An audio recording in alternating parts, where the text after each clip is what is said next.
Hello trainers, Professor Palm here, and today we're going to be talking about Bulbasaur, Ivysaur, and Venusaur. As you can definitely tell by my shirt, we'll definitely be talking about all of them individually. So, when you played Red or Blue, or Leaf Green and Fire Red, or if you played the Kalos games, who did you choose for a starter? For me it was Squirtle, but I love this cute little guy so much, I couldn't resist not talking about him. But I'd like to know, who's your favorite of the three? Is it Squirtle, Bulbasaur, or Charmander? I'd love to know. But we'll talk about those maybe another day. Without further ado, let's talk about Bulbasaur and his amazing seed family. And here we have it with us today, trainers. Bulbasaur, Ivysaur, and Venusaur. Now, interesting to note, despite the name Saur, none of these three are dinosaurs. Ha! I'm sorry, I couldn't help myself with that Jurassic Park reference. In actuality, all three of these guys are all frogs, based on a extinct frog from the prehistoric time, if we do want to talk about any sort of dinosaur. An interesting note also is that most people believe Charizard to be the first dual type. No, it's all three of them that stay consistent with the whole grass poison.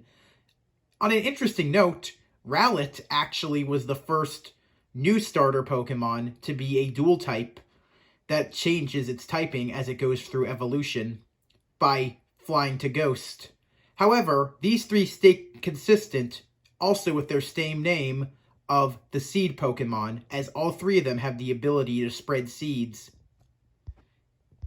If you would also like to know, all three of these Pokemon surprisingly cannot learn any poison-type moves other than Poison Powder. Kind of crazy, right?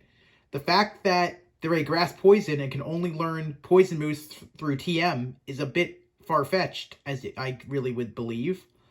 But I digress. Now, let's move on to Bulbasaur. Oh, hello there, little Bulbasaur. How are you, buddy? You seem to be enjoying the light. Yes, did you know that Bulbasaur can live without eating for many days? In actuality, Bulbasaur gets really powerful when all the sunlight comes into it. Let's see what would happen when it takes in a lot of sunlight. Oh wow, Bulbasaur grew gigantic! How amazing! Isn't that awesome? But wow, maybe Bulbasaur, you should take it down a little bit. Maybe just exclude some of that sunlight or just release it, please, for us all? Ah, much better. Good to see you're cute again, Bulbasaur. Not that you weren't cute, just I think you got a little too big for us.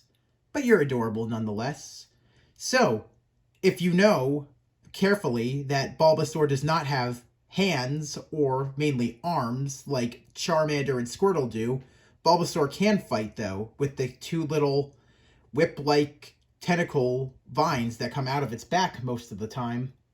As I said that the sun powers up its bulb, giving it tons of energy as well as nourishes it, did you know that the seeds also can come out of its back and also help dying plants and trees? Yeah, it's a very impressive thing that many people do not know about. He definitely seems to be in a very good mood right now. Also, if most of you did not know, the bulb on its back is supposed to represent an onion or a lily that is in bloom, which is pretty fun to see that we see this flower start off as closed, open, and then poof, all the way out. I like this idea that they said for Bulbasaur that not only does he evolve, but the flower on his back evolves with him, which is pretty fun to watch, as most Pokemon also have a specific thing that evolves along with them. But I digress. Why don't we move on to Ivysaur? Now, let's move on to Ivysaur. Ah, just look at them together. They both appear to be really happy enjoying the sunlight right now. Ooh, sorry, Ivysaur. Looks like you're about to use Solar Beam on us. Oh, geez, we gotta run. I'm just kidding. They both look really happy together. It looks like they're gonna go jumping. Well, it wouldn't be surprising, as Ivysaur and Bulbasaur are both frog Pokemon. Well, they're seed Pokemon, but you get the idea that they're based on frogs. Interestingly to note that Bulbasaur and Ivysaur actually have different cards as well as sprites that show them about to jump. Yeah, while Venusaur has too much on its back to carry. Speaking of, let's talk about its back. Ivysaur is probably the most fun because he's the one who changes the game of the whole evolution part. Bulbasaur's back is closed while Ivysaur's is opened with a flower that represents a rose. But also, Ivysaur has leaves on its back, very reminiscent of a palm tree, similar to what its final evolution will have. Now, when the seeds open for the first time on Ivysaur's back, it releases a lovely smelling pheromone that often attracts Pokemon and people. There have even been, interestingly to note, people that have fallen in love with one another with the lovely scent of Ivysaur's perfume.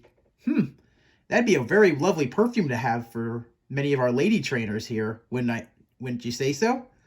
But other than that, something that also is very interesting is that Ivysaur can close the flower with its leaves. It'll just turn into a bigger looking Bulbasaur. I guess you could say it's an Alpha Bulbasaur because of Legend of Arceus. Speaking of them being great jumpers, you should also know that the flower on its back also adds a little extra weight to it, which makes Ivysaur unable to jump as high or as far as Bulbasaur can. Yeah, unfortunately, as beautiful as the flower is, it does add a little extra weight to him.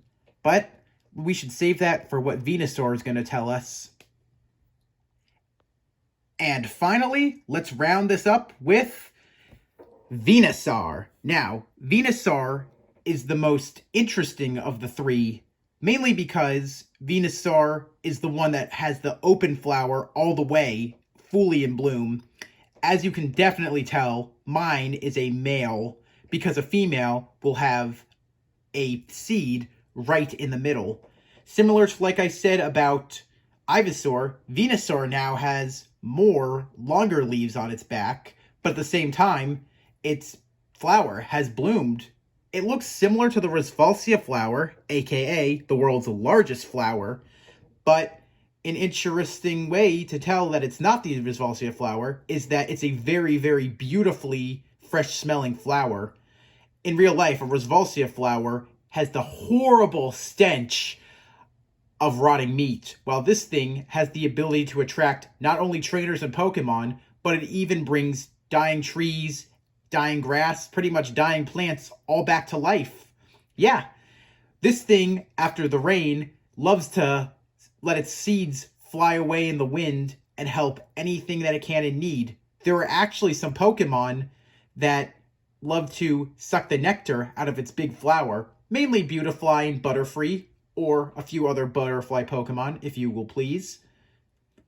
On a very, very interesting note, Venusaur's flower gets really, really heavy now, so jumping is not easy. But unlike these two, who have the ability to jump very far, Venusaur still can be a very friendly Pokemon to ride on, despite the fact that its flower weighs way too much as it is. You should also know that all three of these Pokemon have the ability to be completely nourished by the sun without eating a single thing for several days. Bulbasaur can go for several days. Ivysaur can go for at least a week or so. Venusaur can go almost 2 months without anything in its body but perfect sunlight just to let it go. How cool is that? So, when we talk about other parts of Venusaur, we know that Venusaur Mega Evolves, definitely by this thing, but Mega Evolving a Venusaur actually really hurts it. If you didn't know that Mega Venusaur's flower grows so big that it starts to really wear on its back legs. In order for it to move, it really has to strengthen its back legs, or it can actually get crushed by that ginormous flower. So usually them sitting in place is what happens.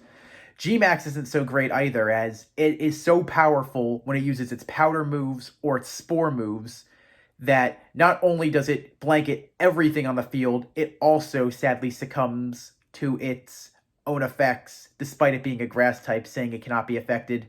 There are many times where a Gmax can faint or be stunned by its own abilities.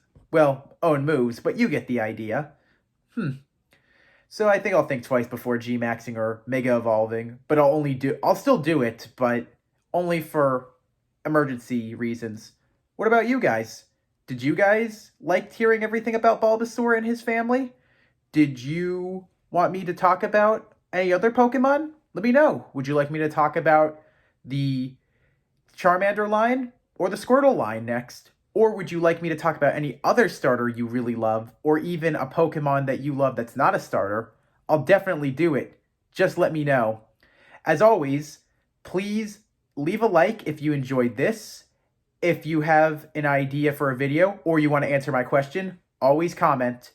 And if you love seeing what you see on here, please hit the subscribe button. Before we end, I just want to give a huge shout out to TechraNova for this amazing Grass Saur Within shirt. Definitely check her up on Etsy and give her the business she deserves. Also tell her Professor Palm sent ya. Next, I want to give a big shout out to Topaz Randoms for these amazing Bulbasaur figures and also for being a great friend. Thanks so much for these figures. And last but not least, IceLightningArt, take a bow for your amazing Mega Venusaur necklace. I couldn't have done this video without any of you three. So, I hope you all have a great day. Thanks for watching. Palm out.